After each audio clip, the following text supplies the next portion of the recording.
yodeling away and then something happens, like it inevitably will, because life is just ups and downs. It's not linear, right? It's not just this golden pathway to Oz or Neverland or whatever. This week we got the news that there was a suicide that happened in the FIFO industry, and it got me thinking about times in my own life where I've been in this really dark space where I've been thinking about taking my own life, and afterwards when I've come out of that, it's been really a lot less significant than, or it wasn't as bad as what I made it out to be in my mind. So in my own mind, things can build up and build up to such a space that I'm so angry, sad, depressed about it that I don't want to be here. And that, I guess I'm just really like struggling with this concept of suicide. Like what is it about men's lives that's so bad that makes them want to take their own life? Like, is it a reality that it is that bad, or is it something that they're making up in their own mind that is creating this story that it is so bad? And how do we kind of support people who are heading down that path? Obviously there's not going to be a set solid answer to that, and I think it differs depending on who's going through what, but I think it comes back to the connection piece we spoke about before, the lack of willingness to be open and vulnerable, because obviously I don't know if you've ever journaled before and you've journaled unfiltered and seen what comes out. It's one of the things that really helped me with my depression and suicidality, especially communicating with my partner, was journaling and then giving that journal to her to read so she understood my thoughts and the space that I was in. But in journaling and writing it down, what would often happen for me was like a third person perspective of what was happening in my head, going round and round in a loop. And in reading that, I go, shit, that's not true, that's not true, that's not true. And it'd give me an outsider's perspective of what I was mulling over and what was causing me so much distress. And although it didn't stop it or quell it at all, it gave me enough space to question what I was thinking, which would inevitably lead to, I don't want to be here anymore. And so that's what really helped me. It started the process of communicating or giving insight to my partner, which then created connection.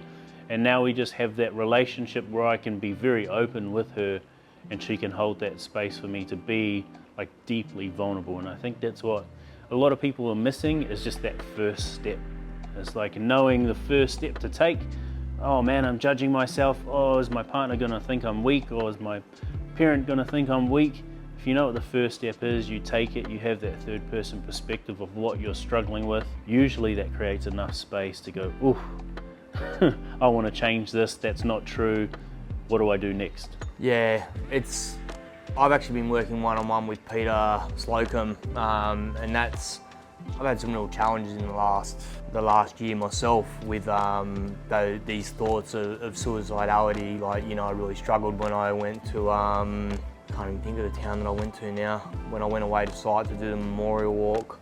And Parapadu? Parapadu, went to Parapadu, and I came back in a really dark space where I really struggled to understand how someone who's doing this work could take their life. And it was, and I spoke to Peter about it. I was thinking about this a lot, and then I was at the beach and I was actually just laying in the water and floating, and I'm like, oh, this is what death must feel like.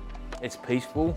So someone must have been in so much trauma that all they were looking for was peace. And the question Peter asked me was, how much space is there between like the thought and the action of wanting to take my own life? And like the scary part was there was no space. It was like a thought and an action. Even though I was able to like swim back into the shore that particular day, but the thought was there, like, if this is what death feels like, I could understand why it's an easy way out.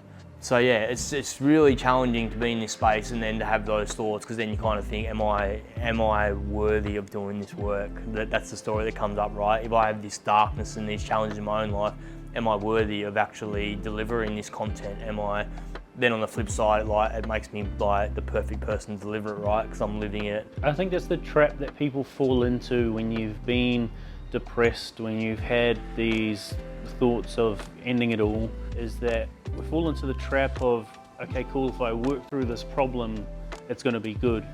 And when you're going down that road and you're yodeling away and life's going good because you've worked through that issue or you've worked through the trauma from your childhood, yodeling away and then something happens like it inevitably will, because life is just ups and downs. It's not linear, right? It's not just this golden pathway to Oz or Neverland or whatever. Something will happen, you'll fuck up, you'll make a mistake, someone will hurt you, say something to you that triggers you, and life will start trending back down. It's just a case of how good can you get at utilizing different tools to minimize the time and the space that you spend, or the time that you spend in those spaces. And over time, you know, for me it took a few years to go from sheesh, in this depressive space for like 3 months and life sucks. Can I minimize that?